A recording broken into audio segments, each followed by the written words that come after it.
Hello friends, welcome back to my channel. আমার সব বন্ধুরা কেমন আছো?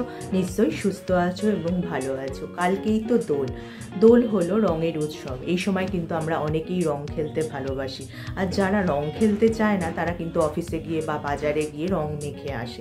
আবির খেললে কোনো সমস্যা হয় না, কিন্তু জেদি রং খেললে সেই রং কিন্তু চুল থেকে বা মাথার ত্বক থেকে ওঠানো কঠিন হয়ে যায়। অনেকের তো আমার নখের চারিদিকেও এই রং লেগে থাকে, যা সহজে তোলা যায় না। কিন্তু তোমরা দেখবে এই রং তোলার জন্য যতই শ্যাম্পু করো না কেন, ফেস ওয়াশ ব্যবহার করো বা সাবান দিয়ে রগড়াও, সেই রং কিন্তু তোলা যায় না। তাই আজকে আমি কিছু টিপস নিয়ে উপস্থিত হয়েছি, সেগুলো যদি তোমরা রং খেলার পর মেনে চলো তাহলে কিন্তু খুব সহজেই রং তুলে ফেলতে পারবে। কিভাবে সেটা সম্ভব চলো জেনে নিই।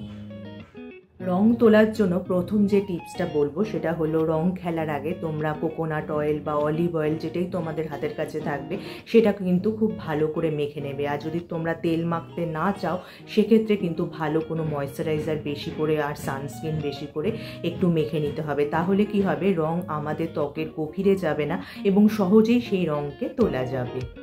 অনেকেই রং খেলার পর ফেস ওয়াশ বা সাবান দিয়ে ভালো করে ত্বক রগড়াতে থাকে, এতে কিন্তু ত্বকের ক্ষতি হয়ে থাকে, ত্বক থেকে চামড়াও পর্যন্ত উঠে যেতে পারে। সেক্ষেত্রে তোমরা অল্প একটু ক্যালামাইন লোশন, অল্প একটু রোজ ওয়াটার আর যদি একটু মধু তাতে মিশিয়ে একটা প্যাকের মতো তৈরি করে নাও এবং সেটা মুখে লাগিয়ে 10 থেকে 15 মিনিট অপেক্ষা করে ধুয়ে নাও।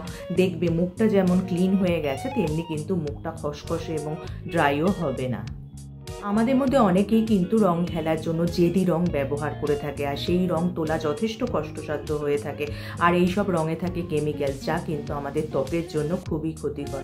তোমরা ত্বক না ঘষে সেক্ষেত্রে যদি ঈষদুষ্ণ গরম জলে সামান্য একটু নুন, সামান্য একটু গ্লিসারিন এবং কয়েক ফোঁটা অ্যারোমা অয়েল ভালো করে মিশিয়ে সেই সলিউশনটা মুখে কিছুক্ষণ লাগিয়ে রাখো, দেখবে কিন্তু তোমাদের স্কিন আগের থেকে অনেক বেশি সফট হয়ে গেছে এবং রং খেলার জন্য যে ড্রাইনেস হয় বা ইচিনেস হয় সেটাও থাকবে না।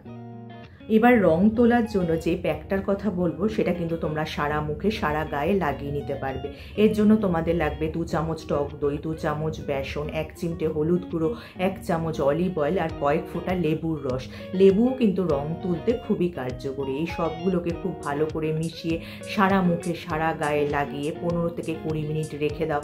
তারপর জল দিয়ে ধুয়ে নাও। এতে কি হবে, রং যেমন উঠে যাবে তাড়াতাড়ি, তার পাশাপাশি কিন্তু ত্বক খসখসেও হবে না, ত্বক দেখবে হবে উজ্জ্বল মোলায়েম। এবার আসি চুলের কথায়। তোমরা কিন্তু রং খেলার আগে ভালো করে নারকেল তেল দিয়ে মাথাটা মাসাজ করে চুলটা ভালো করে বেঁধে রং খেলতে যাবে। আর খুব ভালো হয় কোনো ভারী তোপাট্টা দিয়ে যদি মাথাটা ঢেকে নাও, তাহলে কিন্তু চুলের ক্ষতি হয় না। আর তা যদি না করো, রং খেলার পর প্রথমে চুলটাকে ভালো করে ধুয়ে নেবে বা ওয়াশ করে নেবে। তারপর একটু অলিভ অয়েল, একটু মধু আর সামান্য একটু লেবুর রস মিশিয়ে একটা সলিউশন মতো তৈরি করে সেটা সারা মাথায় মাসাজ করে আধ ঘন্টা রেখে দেবে। তারপর কিছুক্ষণ পর শ্যাম্পু করে নেবে এবং অবশ্যই শ্যাম্পুর পর কন্ডিশনার লাগাতে কিন্তু ভুলবে না। তাহলে যে আজকে আমি টিপস আর ট্রিক্সগুলো শেয়ার করলাম, সেটা যদি রং খেলার পর তোমরা অ্যাপ্লাই করো, আশা করি তোমাদের রং তুলতে কোনো কষ্ট হবে না বা অসুবিধা হবে না। এবং রং খেলার পর রঙে যেসব কেমিক্যালস থাকে সেগুলোও কিন্তু তোমাদের ত্বকে এবং চুলে ক্ষতি করবে না। তাহলে যদি আজকে আমার এই ভিডিওটা তোমাদের কাজে আসে বা উপকারে আসে, লাইক আর শেয়ার করতে একদমই ভুলো না। যারা আমার এই চ্যানেলটা প্রথম দেখছো, চ্যানেলটাকে অবশ্যই সাবস্ক্রাইব করে নিও এরকম উপযোগী ভিডিও আরও দেখার জন্য। তার পাশে যে বেল আইকন আছে ওটা প্রেস করে অন করে দিও, যার ফলে যখনই আমি ভিডিও আপলোড করব নোটিফিকেশন তোমাদের কাছে পৌঁছে যাবে। আজ তাহলে আসি, আবার দেখা হবে আগামী পর্বে।